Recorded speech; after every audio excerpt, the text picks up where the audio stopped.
Maharashtra top 10 में आपका स्वागत है। देखते हैं महाराष्ट्र की वो खबरें जो इस हफ्ते सुर्खियों में रही।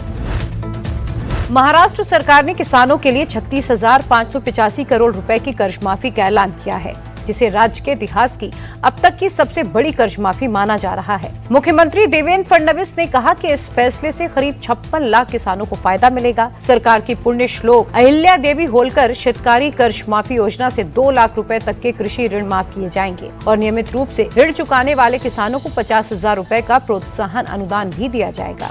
इस फैसले का मकसद कर्ज में फंसे किसानों को राहत देना और उन्हें आर्थिक रूप से मजबूत बनाना है। आमचा शेतकरी जगला पाहिजे, आमच्या शेतकऱ्याला पुन्हा कर्ज घेण्याची शक्ती प्राप्त झाली पाहिजे, याकरताचं एक इन्स्ट्रुमेंट, एक उपकरण म्हणून आम्ही कर्जमाफीकडे पाहतो। मुख्यमंत्री देवेंद्र फडणवीस ने ऐलान किया है कि मानसून सत्र में ही महिला किसान सशक्तिकरण विधेयक पेश किया जाएगा। इसके जरिए महिला किसानों को स्वतंत्र किसान के रूप में कानूनी मान्यता मिलेगी, जिसके बाद उनका बैंक से लोन लेना, बीमा का लाभ लेना आसान होगा। सरकारी योजनाओं और सब्सिडी का फायदा मिलेगा। डिप्टी सीएम सुनेत्रा पवार ने कहा कि महिला किसानों को अधिकार, सम्मान और कानूनी पहचान दिलाने में ये पहल महत्वपूर्ण भूमिका निभाएगी। वहीं उप मुख्यमंत्री एकनाथ शिंदे ने कहा कि सरकार किसान हितों के लिए पूरी तरह से प्रतिबद्ध है। महाराष्ट्र विधानसभा का मानसून सत्र 22 जून से शुरू हो गया। पहले दिन विधानसभा अध्यक्ष राहुल नार्वेकर ने चुने गए नए सदस्यों सुनेत्रा पवार और अक्षय कर्डिले को विधानसभा सदस्य के रूप में शपथ दिलाई। कार्यवाही के दौरान सीएम देवेंद्र फडणवीस ने बताया कि सरकार को 2026-27 के लिए काम और योजनाएं चलाने के लिए करीब 97,706 करोड़ रुपए से ज्यादा अतिरिक्त पैसे की जरूरत है। सत्र के दौरान किसान कल्याण, महिला सशक्तिकरण, विकास परियोजनाओं और जनहित से जुड़े कई महत्वपूर्ण विषयों पर चर्चा होगी। विधानसभा का मानसून सत्र 10 जुलाई तक चलेगा। महाराष्ट्र में बिजली की बढ़ती जरूरत को देखते हुए महावितरण ने अगले 5 सालों के लिए एक बड़ी योजना बनाई है। मुख्यमंत्री देवेंद्र फडणवीस ने बताया कि 43,870 मेगावाट बिजली खरीदने के समझौते किए गए हैं। इन परियोजनाओं के शुरू होने के बाद 2031-32 तक राज्य में कुल बिजली उपलब्धता लगभग 78,591 मेगावाट हो जाएगी। महाराष्ट्र में नशा तस्करी के खिलाफ अभियान और तेज होगा। सीएम देवेंद्र फडणवीस ने विधानसभा में कहा कि पूरे राज्य में एंटी ड्रग सिस्टम को और मजबूत किया जाएगा। जीरो टॉलरेंस नीति के तहत इस साल जनवरी से अप्रैल तक के बीच एनडीपीएस एक्ट के तहत 1142 मामले दर्ज किए गए। 254 करोड़ से ज्यादा की ड्रग्स जब्त हुई है। वहीं पिछले साल 523 करोड़ रुपए से ज्यादा की ड्रग्स नष्ट की गई थी।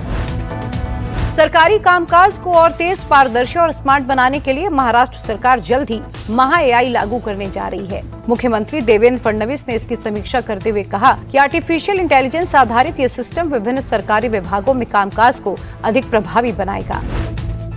मानसून के दौरान बाढ़ और लैंडस्लाइड जैसी प्राकृतिक आपदाओं से निपटने की तैयारियों को लेकर महाराष्ट्र सरकार ने समीक्षा बैठक की। मुख्यमंत्री देवेंद्र फडणवीस और उप मुख्यमंत्री एकनाथ शिंदे की मौजूदगी में हुई बैठक में आपदा प्रभावित क्षेत्रों का साइंटिफिक असेसमेंट करने और पुनर्वास कार्यों में तेजी लाने पर जोर दिया गया। बैठक में flood control, early warning system और डिजास्टर मैनेजमेंट से जुड़े विभिन्न उपायों की भी समीक्षा की गयी।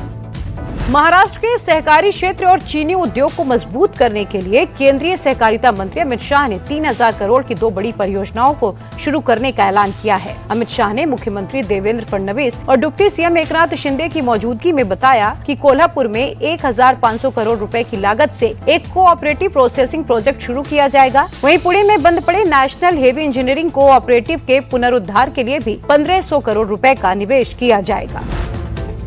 महाराष्ट्र के कोल्हापुर में 1,500 करोड़ रुपए की श्री अंबाबाई मंदिर डेवलपमेंट योजना का शुभारंभ किया गया। इस मेगा प्रोजेक्ट की शुरुआत केंद्रीय गृह मंत्री अमित शाह, मुख्यमंत्री देवेंद्र फडणवीस और उप मुख्यमंत्री एकनाथ शिंदे ने की। इस योजना का मकसद महालक्ष्मी मंदिर परिसर को सुरक्षित और सुंदर बनाना है, श्रद्धालुओं को आधुनिक सुविधाएं मुहैया कराना है, साथ ही कोल्हापुर में धार्मिक पर्यटन को बढ़ावा देना है।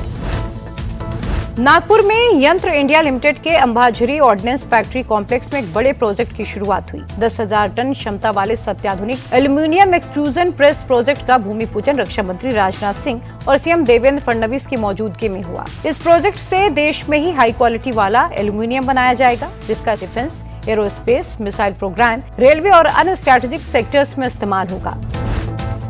महाराष्ट्र टॉप 10 में फिलहाल इतना ही। हम फिर हाजिर होंगे महाराष्ट्र की नई खबरों के साथ।